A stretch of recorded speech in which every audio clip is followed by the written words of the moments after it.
নমস্কার বন্ধুরা, সুস্বাদে তোমাদের সবাইকে স্বাগত। গণেশ চতুর্থী স্পেশালে আজ আমি তোমাদের সাথে শেয়ার করব সুজির মোদকের রেসিপি।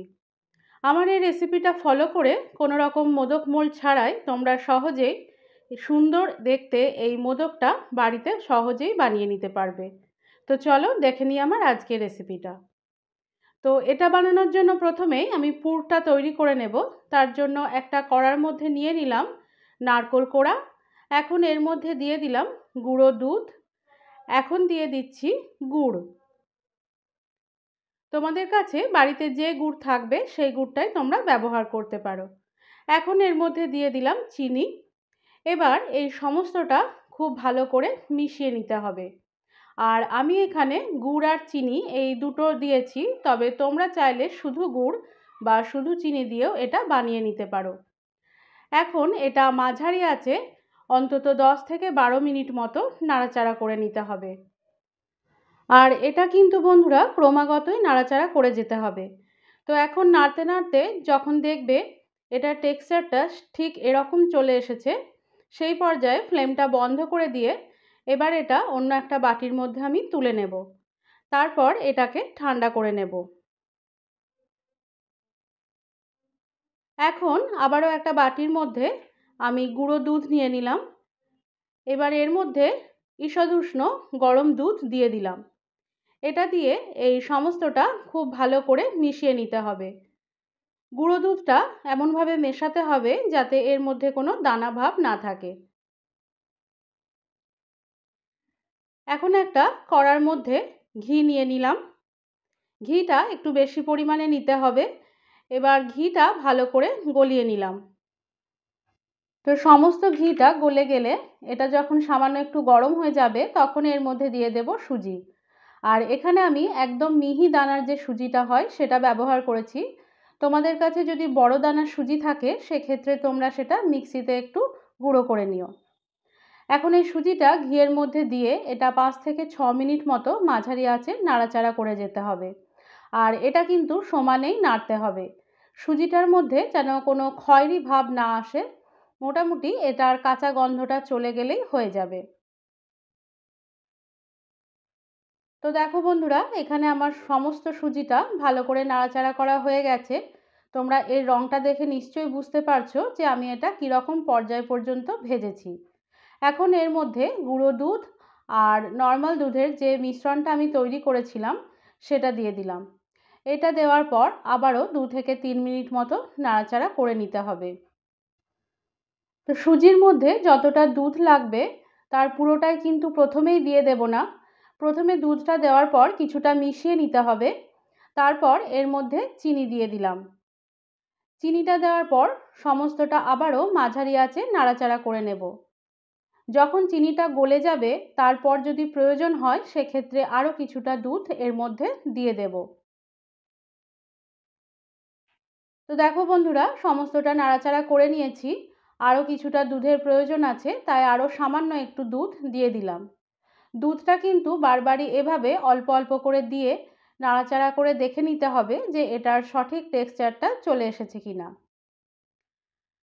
তো দেখো বন্ধুরা, এটা এখানে বেশ একটা শক্ত মতো মণ্ড তৈরি হয়েছে। এখন এর মধ্যে আমি দিয়ে দেব এলাচের গুঁড়ো আর দিয়ে দিলাম কেশর। তো কেশরটা অপশনাল, তোমরা চাইলে নাও দিতে পারো। কেশরটা দিলে যেহেতু এর গন্ধটা ভালো হয় তাই এখানে আমি কেশরটা অ্যাড করেছি। তোমাদের কাছে থাকলে দিতে পারো, আবার না থাকলে সেটা স্কিপ করে দিতে পারো। তো এই দুটো উপকরণ দেওয়ার পর আবারও একবার নাড়াচাড়া করে নিলাম। তো দেখো বন্ধুরা, আমার এই মণ্ডটা কিন্তু বেশ শক্ত মতো হয়ে গেছে। তাই এই পর্যায়ে আরও কিছুটা দুধ আমি এখানে অ্যাড করলাম। এবার এই সমস্তটা ভালো করে মিশিয়ে নেব। সমস্তটা ভালো করে মিশে যাওয়ার পর যখন টেক্সচারটা ঠিক এরকম আসবে তখন এটা আমি নামিয়ে নিয়ে ঠান্ডা করে নেব। তো দেখো বন্ধুরা, এটা ঠান্ডা করে নিয়েছি। এটা অন্য একটা পাত্রের মধ্যে আমি রেখে দিয়েছি। এখন এই সমস্তটা অন্তত মিনিট 2 মতো ভালো করে মেখে নিতে হবে। পুরো সুজিটা ভালো করে মাখা হয়ে গেলে এখন হাতের মধ্যে সামান্য একটু ঘি নিয়ে ভালো করে হাতটা গ্রিজ করে নিলাম। এবার এই ডোটা থেকে কিছুটা পরিমাণ নিয়ে প্রথমে হাতের সাহায্যে এভাবে চেপে চেপে এটাকে একটু জমাট করে নিতে হবে। তারপর হাতের সাহায্যে আমি যেভাবে দেখাচ্ছি ঠিক সেভাবে একটু গোল করে নিয়ে এটা একটা বাটির আকারে গড়ে নিতে হবে। তো তোমরা দেখতেই পেলে আমি কিভাবে এটা বাটির শেপটা দিলাম।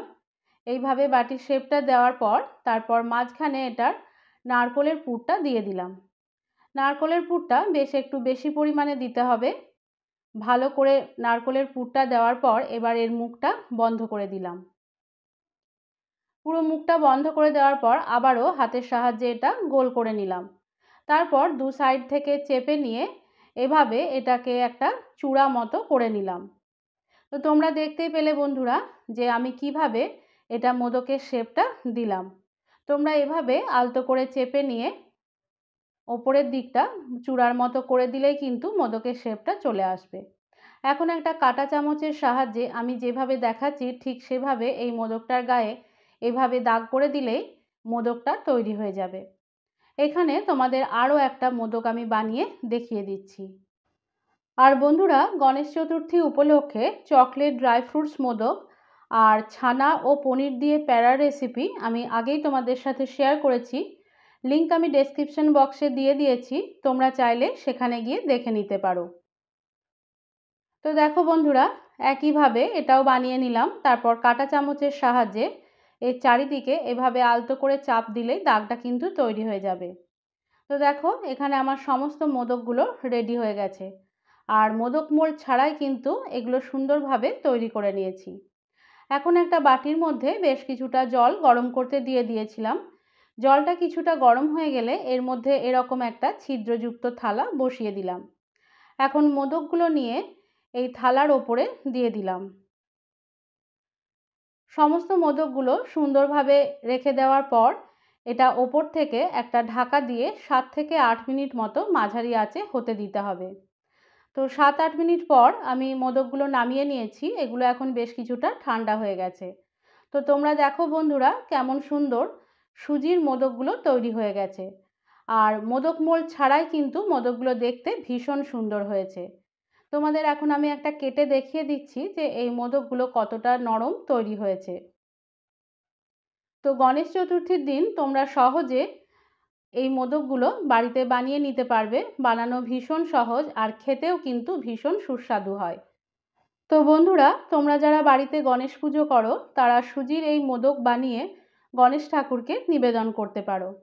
আর আমার আজকের রেসিপি যদি তোমাদের ভালো লেগে থাকে তাহলে একটা লাইক, শেয়ার ও কমেন্ট করার সাথে সাথে আমার চ্যানেলটিকে সাবস্ক্রাইব করে বেল আইকনটি ক্লিক করারও অনুরোধ জানালাম। সকলে সুস্থ থেকো।